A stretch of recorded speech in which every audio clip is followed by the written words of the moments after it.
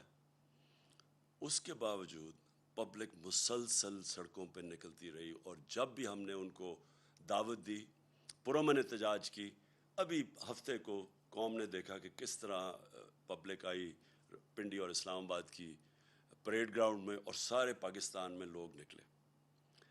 اب جو ہو رہا ہے پاکستان سے, میں اس کی طرف اب آنا چاہتا ہوں کہ بجائے یہ جو جنہوں نے بھی سازش میں ملوث تھے ان کو یہ سوچنا چاہیے کہ جب عوام ایک طرف کھڑی ہو گئی ہے, ان کو قبول ہی نہیں کر رہی, ان چوروں کو نہیں عوام قبول کر رہی, ان کو چور بھی کہتی ہے, غدار بھی کہتے ہیں, اور ان غدار ایسے کہ ان کا انٹرسٹ ہی پاکستان میں نہیں ہے, ان کے پیسے باہر پڑے ہوئے ہیں, ان کا اصل انٹرسٹ ان کے پیسے ہیں, ان کا نظریہ پیسے ہے.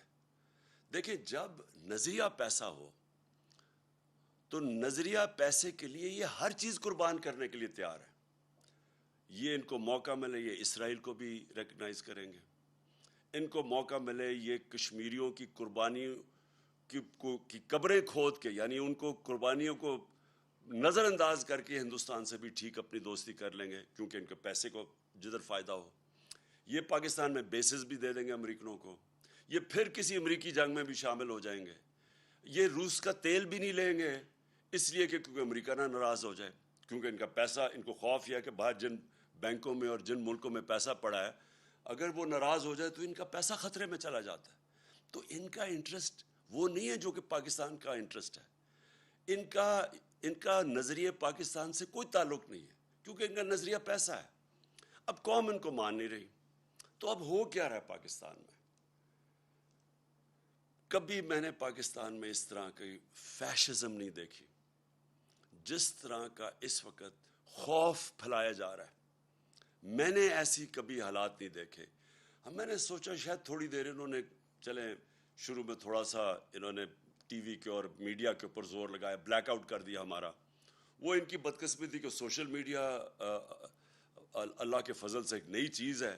پرانے زمانے میں تو میڈیا کو بلیک آؤٹ کر دو تو ختم ہو جاتا سناٹا, لیکن سوشل میڈیا اور پھر کئی, میں سلام کرتا ہوں ان چینلز کو جو کھڑی ہو گئی اور انہوں نے دکھانا شروع کیا جس طرح پبلک نکلی. تو اب انہوں نے جو خوف اور ہراساں پھیلایا ہوا ہے, اور میں سب سے پہلے شروع کرتا ہوں صحافیوں پہ. دیکھیں, مارشل لاء کے دنوں میں ہمیں پتہ ہے پرانے زمانے میں تو صرف ایک ٹی وی چینل ہوتی تھی, پاکستان پی ٹی وی, تو اس وقت بڑا آسان ہوتا تھا انفارمیشن کو روکنے کے لیے. دنیا بدل چکی ہے, یہ چاہیں بھی تو آپ اس کو روک نہیں سکتے انفارمیشن کو. یہ سوشل میڈیا کا زمانہ ہے, آپ خبر نہیں روک سکتے. اگر آپ صحافیوں کو ڈرا کے, دھمکا کے, ایف آئی آرز کر کے یا لفافے دے کے اگر آپ ان کا منہ بند بھی کر لیں گے, سوشل میڈیا کا منہ کیسے بند کریں گے؟ ہر جس کے پاس موبائل فون ہے اس کی آواز ہے. وہ گھر میں بیٹھے ہوئے خواتین, بچوں کے پاس آج آواز ہے. یہ ایک ایسا کبھی ماضی میں نہیں ہوا. اس لیے جو یہ کوششیں کی جا رہی ہیں, یہ ایک ملک کو انارکی کی طرف لے کے جا رہی ہیں. اور یہ جس طرح کے صحافیوں سے کیا گیا, میں کیونکہ ایاز امیر کو میں تو 30 سال سے جانتا ہوں. ایاز امیر ایک ایسی آواز تھی کہ سارا جو بھی دانشور طبقہ پاکستان کا جو میڈیا میں ہے وہ سارے ایک چیز جانتے ہیں ایاز امیر کی. ایاز امیر کنٹرول نہیں ہو سکتا, وہ اپنی ضمیر کی آواز سنتا ہے, اس کا لفافہ نہیں دے سکتے آپ. اس کو وہ ایک ناڈر پڑھا لکھا انسان ہے. میری اس نے بہت تنقید کی ہوئی ہے ماضی میں, کیونکہ زیادہ تر تو مذاق اڑاتے تھے میری پالیٹکس کا, لیکن میں اس کی رسپیکٹ کرتا ہوں. اور جو اس سے کیا گیا ایاز امیر سے اس کی اس عمر میں جس طرح کیا گیا، یہ ہم ساری قوم کے لیے یہ ہے شرمناک واقعہ. اور یہ ایک پیغام دیا گیا ہے، یہ باقی صحافیوں کو پیغام دیا گیا ہے. اور پھر جو عمران ریاض خان، دیکھیں جو بھی آپ عمران ریاض خان کے متعلق کہیں، قوم اس کو محب وطن پاکستانی سمجھتی ہے، اس کو غدار نہیں سمجھتی. اس کی یوٹیوب پہ جو فالوئنگ ہے وہ ایسے نہیں ہے، لوگ بیوقوف نہیں ہیں. آج جو چینل، آج جو صحیح انفارمیشن نہیں دے رہی، جو خوف میں یا پیسے لے کے وہ جب یہ ان چوروں کا ساتھ دے رہی ہے جو اوپر ہمارے مسلط ہیں، اس کی ریٹنگ آج دیکھیں کدھر چلی گئی ہے. جو چینلز حق اور سچ کے ساتھ کھڑی ہے اس کی ریٹنگ اسمان پہ چلی گئی، کیونکہ لوگ بیوقوف نہیں ہیں. ایک بڑے دانشور نے ایک دفعہ کہا تھا کہ تھوڑی دیر آپ سب کو پاگل بنا سکتے ہیں، لیکن سارا وقت کوئی بھی سب کو پاگل نہیں بنا سکتا. تو اگر کسی کا خیال ہے کہ چینل کو پیسے دے کے، لفافوں کے ذریعے ڈرا دھمکا کے آپ انفارمیشن کو کنٹرول کر لیں گے اور لوگوں کو دھوکہ دے دیں گے، وہ وقت گزر گیا ہے. اور میں یہ نام لینا چاہتا ہوں یہ صحافیوں کے، کیونکہ مجھے بار بار جو چیزیں سامنے ہماری آئی ہیں. اب ارشد شریف، اس کے اوپر ایف آئی آر کٹوا دی ہے. ارشد شریف جس طرح اس کی فیملی بیک گراؤنڈ ہے، فوجی بیک گراؤنڈ سے، وہ سارے جانتے ہیں ارشد شریف، اس کا بھی کوئی قیمت نہیں ہے ضمیر کی. اس کو جس طرح ہراساں کیا جا رہا ہے کہ اس کا کسی طرح منہ بند ہو جائے. صابر شاکر وہ ملک چھوڑ کے چلا گیا. صابر شاکر کو کوئی آج سے تو نہیں وہ صحافت کر رہا ہے، 20 سال سے کر رہا ہے، ہم سب جانتے ہیں اس کو. وہ ملک چھوڑ کے چلا گیا. اور میں سبی ابراہیم اس کے پیچھے پڑے ہوئے ہیں. جمیل فاروقی نوجوان ہے، اس کے پیچھے پڑے ہوئے ہیں. ایک کوئی بات کر دے، کال آ جاتی ہے ان نون نمبر سے کہ یہ نہیں کرو گے تو ہم یہ کر دیں گے، نہیں تو ایف آئی آر آ جائے گی. عدنان عادل وہ، اور میں عارف حمید بھٹی، میری بڑی تنقید کرتے ہیں عارف حمید، لیکن عارف حمید اس کو دھمکیاں دی جا رہی ہیں کہ تمہیں اب یہ کر دیں گے. اور ڈاکٹر محیط پیرزادہ یعنی وہ کوئی غدار ہے، اس کے اوپر اس کو خوف ڈرایا جا رہا ہے. اور میں سیاست پی کے کا خاص طور پہ کہنا چاہتا ہوں، ایک عدیل نوجوان ہے، وہ کینیڈا چلا گیا ہے کیونکہ اس کو اتنا انہوں نے خوف ڈرایا اور دھمکایا. ہمارا ارسلان، ہمارے تحریک انصاف کے وہ سوشل میڈیا کے ہیڈ، ان کے گھر میں چلے گئے. ان کی وہاں ماں تھی، ان کی بہنیں تھیں، وہ وہاں اس کا کزن آیا ہوا تھا، اس کو 15-20 لوگ اندر گھس گئے، اس کو مارا پکڑ کے، خوف پھیلایا ہوا. پھر ہمارے سوشل میڈیا ایکٹیوسٹ، وہ یوٹیوبرز، ٹک ٹاکرز، وہ میرے پاس آئے، وہ کوئی بات کرنے وہ اسی دوران میں آئے، ان کو کال چلی گئی وہاں سے، وہ کہ آپ نے یہ نہیں کہنا، وہ نہیں لکھنا. دیکھیں بات سنیں، میں آج یہ سوال پوچھتا ہوں سب سے، اپنی قوم سے، اور میں اپنی جوڈیشری سے سوال پوچھتا ہوں، کیا پاکستان میں فنڈامنٹل رائٹ سسپینڈ ہو گئے ہیں؟ پہلے بتا دیں کیا مارشل لاء لگ گیا یہاں؟ کہ یہ کون سی کیا آئین اجازت دیتا ہے ان چیزوں کا؟ یہ تو میں نے آپ کو گنایا ہے. میری جو اپنی پارٹی ہے، جو کیمپین پہ نکلا ہوا ہے جو 20 حلقوں میں، وہاں جا کے جی وہ موزم جو تو یہ اس کے اوپر ایف آئی آر کاٹ دی. ایک شرافت لڑکا ہے، وہ ہماری کیمپین کرا تو اس کو، وہ پیسے والا آدمی ہے، 40,000 روپے کی چوری کے کیس میں اس کو اندر جیل میں ڈال دیا. وہ وہاں سے نکلا، پھر اس کو جیل میں پکڑ کے ڈال دیا جب وہ اس میں ایک کیس میں فارغ ہوا. یعنی یہ کیا کوشش ہو رہی ہے؟ میں پھر سے اپنی ادب سے، اپنی عدلیہ سے پوچھتا ہوں کہ کیا ملک میں فنڈامنٹل رائٹ سسپینڈ ہو گئے ہیں؟ 25 مئی کو جب ہم نکلے ایک پرامن احتجاج کے لیے، اور ہماری ساری تاریخ ہے پرامن احتجاج کی. ابھی جو سیٹرڈے کو ہم نکلے ہیں، کتنی پبلک نکلی ہے پرامن احتجاج میں؟ لوگوں کو غصہ بہت ہے، لیکن جب ایک پولیٹیکل پارٹی پرامن احتجاج کرتی ہے تو یہ ایک ملک میں کیوس سے بچتا ہے ملک. 25 کو انہوں نے کیا کیا؟ جس طرح یہ عورتوں، رات کے 2 بجے عورتیں تھیں، کوئی ایک سین میرے ذہن میں رہتا ہے، وہ ایک 10 سال کی بچی اور اس کی ماں، اور وہ رو رہی ہیں کھڑی ہو کے کہ پولیس وہاں گھس گئی صبح کے 2 بجے ان کے گھر. پھر ایک 11 سال کے بچے کو پولیس پکڑ کے لے کے جا رہی ہے کیونکہ اس کا باپ گھر میں نہیں تھا. کیا یہ مقبوضہ کشمیر ہے؟ کیا یہ فلسطین ہے؟ فلسطینیوں سے ہو رہا ہے؟ کون سی دنیا میں ایک اپنی حکومت اپنے لوگوں سے وہ کرتی ہے جس کی کوئی تاریخ ہی نہیں ہے؟ بتائیں ہماری کوئی تاریخ ہے انتشار کی؟ ہم ہمیشہ قانون کے بیچ میں رہے ہیں، ہم نے ہمیشہ قانون کی حکمرانی پہ چلے ہیں. ہم جب فیملیز کو بلاتے ہیں، اور آپ نے دیکھنا جتنی خواتین آتی ہیں اور فیملیز آتی ہیں ہمارے جلسوں پہ، تو کیا وہ انتشار کے لیے ہم بلاتے ہیں ان کو؟ ان کے اوپر جس طرح 25 کو انہوں نے ظلم کیا، جس طرح پاکستان کی پولیس نے اور رینجرز نے جس طرح لوگوں کے اوپر ٹیئر گیسیں کی، ربر بلٹس چلائی، عام لوگ تھے، شہری تھے، عورتیں دیکھ رہے تھے سامنے، بچے بے ہوش ہو رہے ہیں، عورتیں بے ہوش ہو رہی ہیں. جس طرح لبرٹی چوک میں کون سی قیامت آ گئی تھی، وہ لوگ جمع ہوئے، وہاں جا کے ان کے اوپر شیلنگ کر دی. تو ہم نے سپریم کورٹ کو بھی اپروچ کیا، ہمیں تو کوئی رسپانس نہیں ملا. تو میں آج ساری قوم کے سامنے ایک بات کہنا چاہتا ہوں کہ دیکھیں یہ جو ٹیکٹکس ہے نا، فیشسٹ، خوف پھیلا کے، ڈرا کے لوگوں کو، یہ چوروں کو ہمارے اوپر مسلط کرنے کے لیے، میں پہلے تو ساری قوم کو آج ایک چیز کہہ دوں. دیکھیں اسلام کی تاریخ میں ایک بہت دردناک واقعہ، سب سے دردناک واقعہ کیا تھا؟ حضرت امام حسین کی شہادت. وہ کیا ہوا تھا؟ کوفہ کے لوگ یزید کے ظلم سے ڈر کے وہ ان کی مدد کرنے نہیں آئے. کوفہ کے لوگوں کو پتا تھا کہ حضرت امام حسین رائے حق پہ ہیں، ان سب کو پتا تھا. خوف کی وجہ سے انہوں نے اتنا بڑا اسلام کی تاریخ میں ثانیہ ہونے دیا، اور وہ ساری زندگی پچھتائے. تو میں آج ساری قوم کو کہنا چاہتا ہوں کہ ہر دور کے یزید آتے ہیں، اور یزید لوگوں کو غلام ہی بناتے ہیں خوف کے ذریعے. جو یہ کوششیں ہو رہی ہیں، ایف آئی آرز، میرے اوپر 15 ایف آئی آرز کٹی ہوئی ہیں، ہماری ساری سینئر لیڈرشپ، دہشت گردی کے کیس ہمارے اوپر کیے ہوئے ہیں، اور یہ صرف ایک وجہ سے کہ ہم کہیں ڈر کے تو چپ کر کے بیٹھ جائیں گے. دیکھیں میں آج اپنی قوم کے سامنے یہ کہنا چاہتا ہوں کہ دیکھیں میں چپ ہوں. جب سے یہ ہوا سب کچھ، مجھے تو سب پتہ ہے کہ کس نے کیا کیا. میں صرف اور صرف اپنی قوم کے لیے کہ میں چاہتا ہوں میرے ملک کو نقصان نہ پہنچے، میں چپ کر کے بیٹھا ہوں.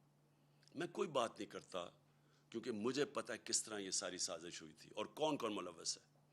میں نے ایک ٹیپ بھی، ایک ویڈیو بنائی ہوئی ہے، محفوظ جگہ پہ رکھی ہے، کہ اگر مجھے کچھ ہوتا ہے تو وہ بھی پبلک کو پتہ چلے گا کہ کون کون کیریکٹرز نے کیا کیا کیا ہے. یہ جو ملک کو، اس ملک سے جو اتنی بڑی غداری کی ہے، وہ کس کس نے کی ہے.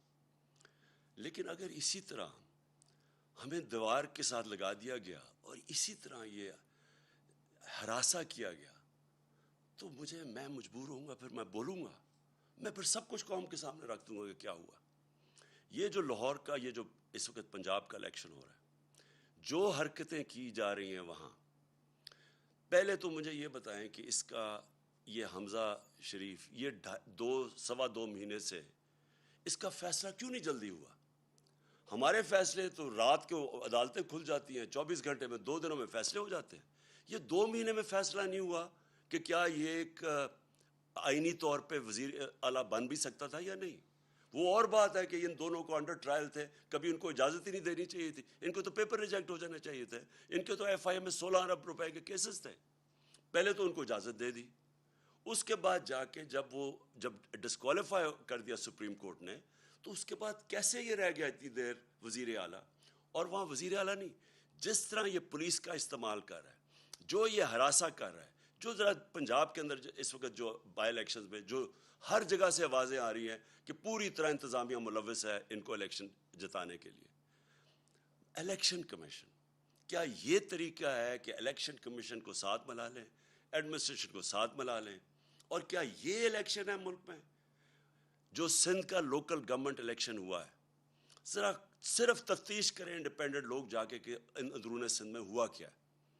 15% لوگوں نے کیوں نہیں کھڑے ہوئے؟ 15% لوگ کھڑے ہی نہیں ہوئے، آن اپوز جیت گئے. پتہ تو چلوائیں کہ کیسے پولیس کا استعمال، کتنوں کے اوپر ایف آئی آرز کٹوائیں، کیسے دہشت پھیلائی وہاں. تو یہ تو کوئی جمہوریت نہیں ہے، یہ تو ایک بالکل ہی فیشزم کی طرف جا رہے ہیں کہ کرپٹ. پہلے آپ غلطی کرتے ہیں، ایک سازش کے اندر شرکت کرتے ہیں ایک بیرون ملک کی، پھر چوروں کو اوپر بٹھا دیتے ہیں، وہ ملک کو تباہ کر دیتے ہیں، معیشت کا اور معیشت نیچے اور مہنگائی اوپر، اور پھر ان کو اوپر مسلط کرنے کے لیے سارے ادارے تباہ کرتے ہیں، ملک کے سارے ڈیموکریٹک انسٹیٹیوشنز تباہ کرتے ہیں، الیکشن کمیشن کو، انتظامیہ کو، ان کو ساروں کو استعمال کرتے ہیں ان کو پاور میں رکھنے کے لیے۔ میری درخواست ہے اپنے سارے ملک کے اداروں کو، اپنی قوم کو، کہ یہ ایک فیصلہ کن وقت ہے۔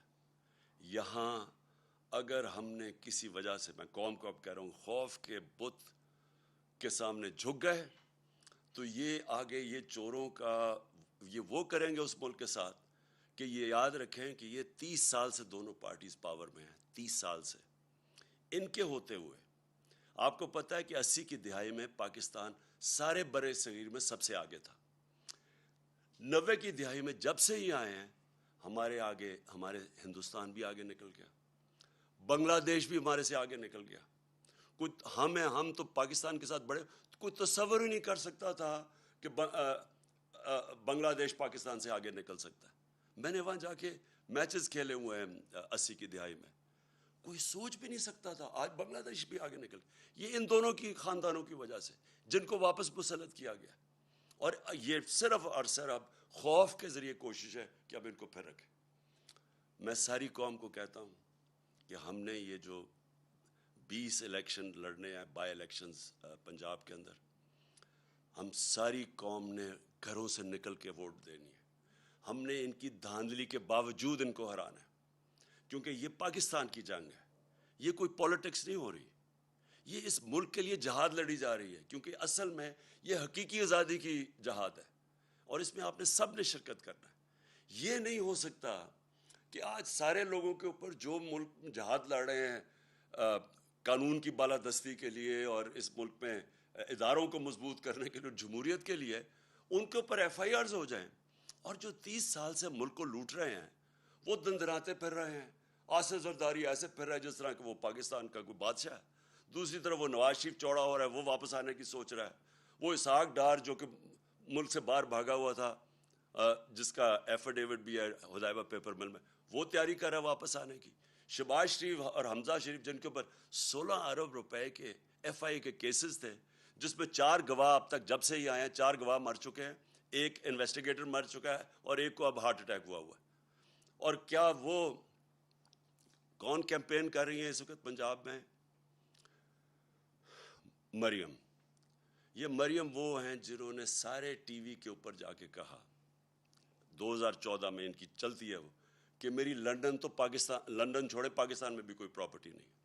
جب یہ کہہ رہی تھیں ان کو نہیں پتا تھا کہ 2 سال کے بعد، کیونکہ اللہ الحق ہے،